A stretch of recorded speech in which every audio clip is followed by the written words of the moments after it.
வணக்கம் ராஜேஸ்வரி. திருப்பத்தூர் மாவட்டம் ஜோலார்பேட்டை ஒன்றியத்திற்கு உட்பட்ட அச்சமங்கலம் ஊராட்சி தொட்டை கவுண்டனூர் வட்டம் பகுதியில் வசிப்பவர் ரவி. இவர் தனக்கு சொந்தமான ஒரு 3.5 ஏக்கர் நிலத்தில் விவசாயம் செய்து வந்திருக்கிறார். இந்த நிலையில அவருடைய நிலத்திற்கு அருகாமையில் இருக்கும் மற்றொரு விவசாயியான திருமலை என்பவர் ரவியுடைய நிலத்திற்கு அருகாமையில் 2 தினங்களுக்கு முன்பு கடந்து செல்லும் பொழுது புதியதாக ரவியுடைய நிலத்தில் ஒரு 5 அடி ஆழத்திற்கு பள்ளம் இருப்பதைக் கண்டு அந்த தகவலை ரவியிடம் கூறியுள்ளார். ரவியும் இதை அறிந்து கொள்ள அவசரமாக வந்து நிலத்தை பார்த்த பொழுது அந்த குழி சுமார் 2 முதல் 3 அடி அகலத்தில் சுமார் 4 முதல் 5 அடி ஆழத்திற்கு ஒரு பெரிய பள்ளம் இருந்திருக்கிறது. அந்த பள்ளத்தை சுற்றிலும் மண் முழுவதும் கருகிய நிலையில் இருந்துள்ளது. அது மட்டுமின்றி அதனுடைய ஆழத்தில் ஒரு வெண்மை நிற சாம்பல் குவியலாக காணப்பட்டு இருப்பதை கண்டு அதிர்ச்சி அடைந்துள்ளார்.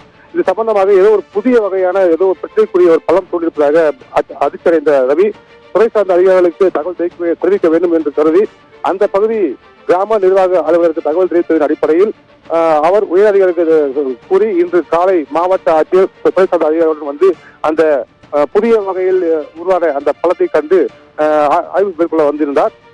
அப்போது ஏற்கனவே இந்த பள்ளத்தின் இந்த புதிய வகை பள்ளம் வந்து எரிகள் விழுந்து ஏற்பட்டதா அல்லது இடி விழுந்து ஏற்பட்டதா என்ற அச்சத்தில் அந்த பகுதி முழுவதும் பொதுமக்கள் மிகவும் அச்சத்தில் உயர்ந்திருந்தனர்.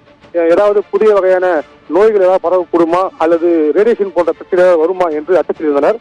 இதனை இந்த அச்சத்தை தவிர்க்க வேண்டும் என்பதற்காக மாவட்ட ஆட்சியர் நேரில் வந்து அதை பார்வையிட்டு இந்த குழி சம்பந்தமான அனைத்து தகவலும் துறை சார்ந்த அறிவியல் வல்லுநர்களை வரவழைத்து நாங்கள் தீர்வை கூறுகிறோம். அதுவரை பொதுமக்கள் அச்சப்பட வேண்டாம் என்றும் பாதுகாப்பாக இருக்க வேண்டும் என்று அறிவித்து சென்றார்.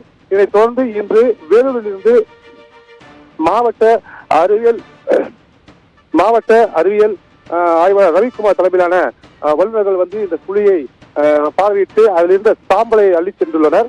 அப்போது அவர்கள் அந்த நிலத்தினுடைய உரிமையாளர் ரவியிடமும் அந்த பகுதி மக்களிடமும் தங்களுடைய அனுபவத்தில் இந்த மாதிரியான ஒரு பள்ளத்தில் இது போன்ற இந்த எரிகள் விழுவதற்கான அந்த சாத்தியக்கூறுகள் 90% உள்ளது என்று கூறி சென்றுள்ளனர். ஆனாலும் கூட இந்த சாயல் டெஸ்டுக்காக சென்ற சாம்பலில் இருந்து வரக்கூடிய முழுமையான ஆய்வு வந்த பிறகு இது எரிகல்லா அல்லது வேறு ஏதேனும் மகப்புலா என்பது தெரிய வரும். அதுவரையில் நீங்கள் பயப்பட வேண்டாம் என்று கூறி சென்றுள்ளனர். ஆனால் இந்த பகுதி மக்கள் இந்த முழுமையான தகவல் வரும் வரையில் தங்களுக்கு திருப்தி அதாவது முழுமையான தங்களுடைய அச்சம் தீராது. எனவே விரைந்து இந்த பள்ளம் எதுக்காக ஏற்பட்டது, அது விண்கல்லா அல்ல எரிகல்லா என்பதை முழுமையாக தெரிவிக்க வேண்டும் என்று கருத்து வருகின்றனர். ராஜேஸ்வரி.